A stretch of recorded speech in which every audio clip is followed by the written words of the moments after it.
Hello. Your second traffic Wolf Gorlick, a few minutes riffing on IT and IT security. Today looking at the polar vortex and what it means for business continuity.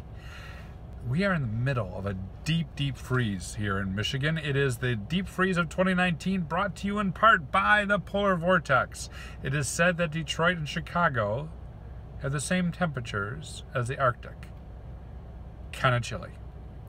And of course that's meant people can't leave. It's meant houses freezing. It's also meant that a natural gas explosion happened earlier, and we all received text messages to stop turning up our heat, lest we overload the system. It's unusual because Michigan is actually known for being a state of not having national emergencies, or state emergencies rather. We don't have major fires.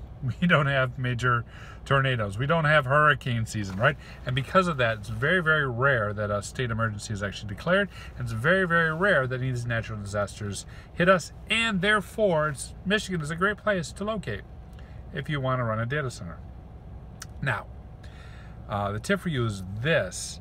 When doing business continuity and disaster recovery, oftentimes we think about the big events, the asteroids, right? The terrorist attack, the big events. Now, what's much more likely, and what should absolutely be looked at, is the more frequent events. What happens on cold days, snow days, ice days? What happens when suddenly everyone's working from home? What happens if you have to turn on the heat and you're dealing with frozen pipes in your facilities? These types of events need to be thought out, need to be documented in your plan, and need to be executed on a tabletop.